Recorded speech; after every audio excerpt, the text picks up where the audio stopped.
लगा के चलोगे तो समझ लो कि आपके परसेंटाइल आपका जो परसेंटेज है वो थोड़ा बेहतर बन जाएगा। पीएफ उसमें तीनों का आपका मतलब है। पहले पी का मतलब होता है जो कुछ भी लिखिए, आप लोग साइंस स्ट्रीम के हैं, ह्यूमैनिटीज के तो है नहीं, तो जो कुछ भी लिखिए उसमें क्या, उसको कैसे लिखिए, point wise.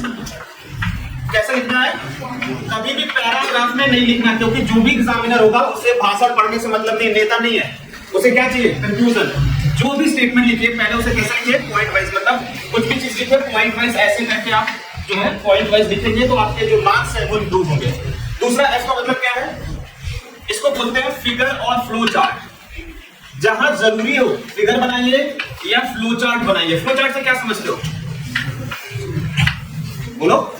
Flow chart for example जैसे ही उसके में चार्ट बनता है, कोई भी चीज जो आप एक स्टेप वाइज मैनर में हो रही है, कोई भी चीज, इवन वो बुक में वो पैराग्राफ में क्यों ही ना लिखा हो, लेकिन अगर वो सीरीज में हो रहा है तो आप उसको कैसे दर्शा सकते हो, फ्लो चार्ट वाइज। कि जैसे मैं यहाँ पे सुबह उठा, फिर उसके बाद मैं तैयार हुआ, फिर स्कूल आया, क्लासेस करी, छुट्टी हुई, फिर घर गया, ये स्टेप वाइज मैनर में हो रहा है। तो इसको क्या करो, पहले पॉइंट को लिखो और उसमें बॉक्स बनाओ। फ्लो चार्ट मतलब पॉइंट लिखा, उसको क्या किया, बॉक्स बनाया, उसके बाद दूसरा पॉइंट लिखा, बॉक्स बनाया, और इन दोनों को एरो से कनेक्ट करो। इसके बाद ये हो रहा है, फिर दूसरे के बाद कौन सा हो रहा है, थर्ड हो रहा है, थर्ड के बाद फोर्थ, फोर्थ के बाद फिफ्थ एंड सो ऑन। अगर आप फ्लो चार्ट बनाओगे, even chemistry, biology, even maths में भी कई स्टेप्स को जो समरी या फॉर्मूला लिखते हो तो उसमें भी बनाओगे तो आपके मार्क्स बहुत इंप्रूव होंगे। आप सब कुछ लिख लोगे लेकिन अगर खिचड़ी कर दोगे तो उसके बाद मार्क्स कटने तय है। इसलिए क्लियर कट लिखना, मतलब फ्लो चार्ट के साथ एक स्टेप वाइज मैनर में।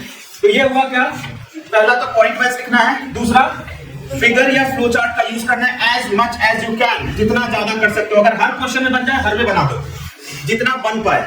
उसके बाद तीसरी चीज है आईबीसी। आईबीसी बोले तो ये किसी भी आंसर राइटिंग का परफेक्ट फॉर्मूला होता है। आई का मतलब होता है इंट्रोडक्शन, बी का मतलब होता है बॉडी, और सी का मतलब होता है कंक्लूजन। जब भी आंसर लिखो तो उसमें एक लिखो इंट्रो, कि आप जो लिखना चाह रहे हो किस इंट्रो के बारे में है। अगेन पॉइंट वाइज ही रहेगा लेकिन इंट्रो लिखा। फिर बॉडी में मेन इंफॉर्मेशन, चाहे वो कोई एक्सपेरिमेंट लिखना हो, चाहे कोई पाथवे लिखना हो, चाहे कोई भी मेन चीज लिखनी वो लिखो।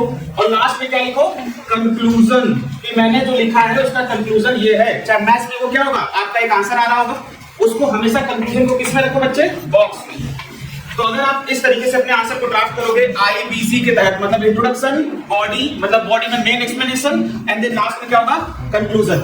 अगर आप ये तीन चीजें करते हो, बी, एफ एंड आईबीसी, तो डेफिनेटली आपके मार्क्स इंप्रूव होंगे। तो अगर आप ये तीनों को अप्लाई करना चाहते हो तो आपके अपकमिंग बोर्ड में जो है अप्लाई कर सकते हो।